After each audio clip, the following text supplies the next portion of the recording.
Good morning guys, कैसे हैं आप सभी का स्वागत है हमारे अपने यूट्यूब चैनल स्टूडेंट अफेयर्स पर, जहां हम आपको प्रोवाइड कराएंगे डेली के करंट अफेयर्स और बताएंगे नेशनल और इंटरनेशनल न्यूज़ से जुड़े कुछ फैक्ट्स के बारे में। उसके पहले मैं बता दूं कि अगर आपने हमारे चैनल को अभी तक सब्सक्राइब नहीं किया है तो सब्सक्राइब कर ले स्टूडेंट अफेयर्स, जहाँ आपको मिलते रहेंगे क्विक अपडेट्स। तो चलिए शुरू करते हैं। हमारा पहला सवाल, दजुको घाटी का संबंध इनमें से किस राज्य से है?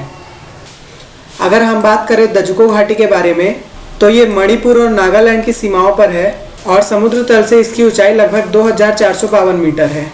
ये घाटी मेनली एक फूल के लिए फेमस है जिसका नाम है डजुको लिली, और हाल ही में इस घाटी में आग लग जाती है जिसके कारण पर्यावरण को भारी नुकसान होता है और दजुको घाटी को नेचुरल इन्वायरमेंट के नाम से भी पुकारा जाता है।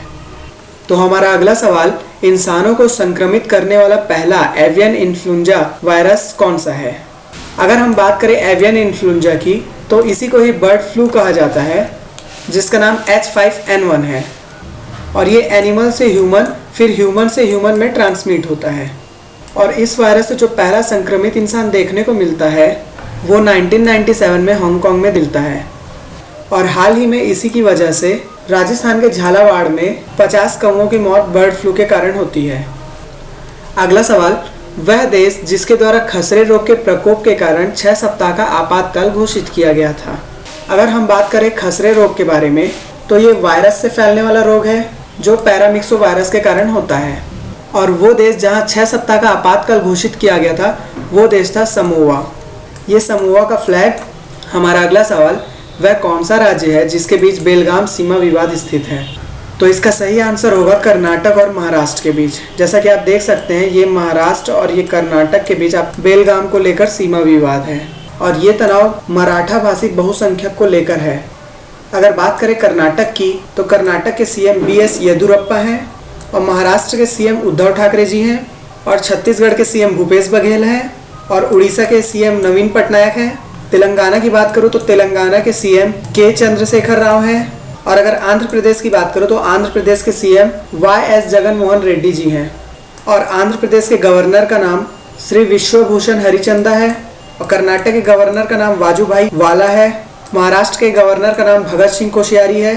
छत्तीसगढ़ के गवर्नर का नाम अनुसुईया उइके है। उड़ीसा के गवर्नर का नाम गणेशी लाल। तो ये थे राज्यों के सीएम और गवर्नर के नाम।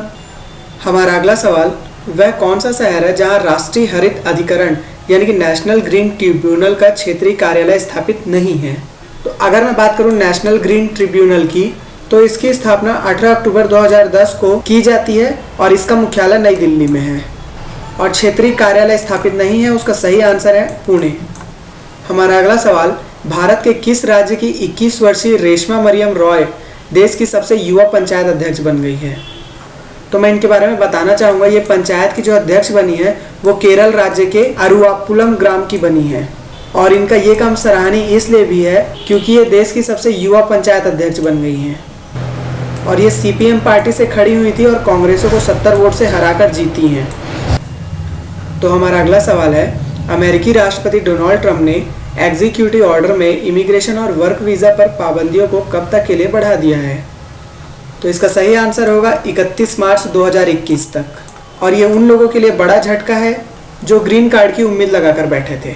हमारा अगला सवाल, हाल ही में इसरो के चेयरमैन के सिवान के कार्यकाल को कैबिनेट की नियुक्ति समिति ने कितने वर्ष के लिए बढ़ा दिया है? तो इसका सही आंसर है 1 वर्ष के लिए।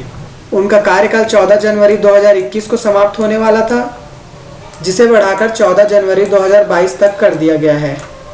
और अगर मैं बात करूं सर के शिवान के बारे में तो ये तमिलनाडु के कन्याकुमारी जिले से हैं और ये इसरो के चेयरमैन हैं। और अगर मैं बात करूं इसरो की, जिसका पूरा नाम इंडियन स्पेस रिसर्च ऑर्गेनाइजेशन है, उसकी स्थापना 15 अगस्त 1969 को होती है और उनके फाउंडर का नाम विक्रम साराभाई होता है।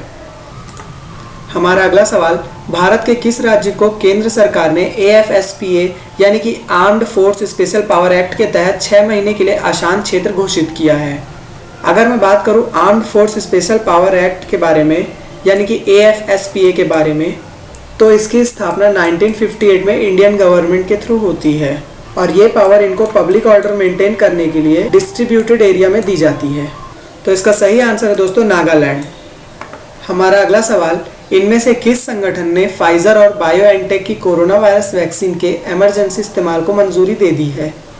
तो इसका सही आंसर है विश्व स्वास्थ्य संगठन ने, यानी कि वर्ल्ड हेल्थ ऑर्गेनाइजेशन ने।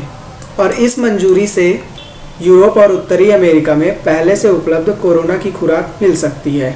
और अगर हम बात करें फाइजर और बायोएनटेक के बारे में, जिसे पहली बार WHO की तरफ से मान्यता दी गई है, और अगर हम बात करें विश्व स्वास्थ्य संगठन यानी कि WHO के बारे में, तो इसकी स्थापना 7 अप्रैल 1948 को होती है और विश्व स्वास्थ्य संगठन का हेडक्वार्टर जेनेवा स्विट्जरलैंड में है। अगर हम बात करें वर्ल्ड बैंक की, तो इसकी स्थापना जुलाई 1944 में होती है और इसका हेडक्वार्टर वॉशिंगटन में है। और अगर मैं बात करूं एशियान संगठन की, तो इसकी स्थापना 8 अगस्त 1967 को होती है और इसका हेडक्वार्टर जकार्ता इंडोनेशिया में है। और अगर हम बात करें यूनेस्को की, तो इसकी स्थापना 16 नवंबर 1945 को होती है, जो कि यूनाइटेड किंगडम के लंदन में होती है। हमारा अगला सवाल, कितने बार के फार्मूला 1 चैंपियंस लुइस हैमिल्टन को यूके न्यू ईयर ऑनर्स की सूची में नाइटहुड से सम्मानित किया गया है? तो इसका सही आंसर है 7 बार। अगर हम बात करें लुइस हैमिल्टन के बारे में, तो ये ब्रिटेन के रेसिंग ड्राइवर हैं और इन्होंने 2007 में कैनेडियन ग्रैंड प्रिक्स में पहली बार खिताब जीता था और उन्होंने 7वीं बार विश्व कप जीतकर माइकल शूमाकर के रिकॉर्ड की बराबरी की है। और अगर मैं बात करूं नाइटहुड के सम्मान की, तो इसी की तरह एक और सम्मान होता है जिसका नाम होता है डैम हुड, जो कि दोनों मध्य युगीन काल में दिया जाता था।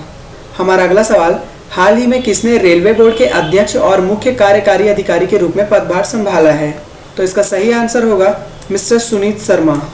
और अगर मैं बात करूं मिस्टर सुनीत शर्मा के बारे में, तो इन्होंने 1979 में एक स्पेशल क्लास अप्रेंटिस के रूप में भारतीय रेलवे ज्वाइन किया था।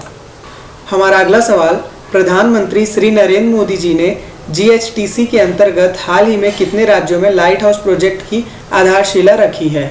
GHTC यानी ग्लोबल हाउसिंग टेक्नोलॉजी चैलेंज। और अगर मैं बात करूं लाइट हाउस प्रोजेक्ट्स के बारे में, तो ये light house project Indore, Lucknow, Agartala, Ranchi, Chennai और राजकोट में इसकी आधारशिला रखी गई है, यानी कि टोटल 6 राज्यों में। तो दोस्तों, ये था हमारा आज का सेशन। उम्मीद करता हूँ आपको वीडियो पसंद आई होगी। अगर आपको वीडियो पसंद आती है तो लाइक करें और अगर आप हमारे चैनल पर नए हैं तो चैनल को सब्सक्राइब करें और हमें ज़रूर बताएं कि आपको वीडियो कैसी लगी। Thank you.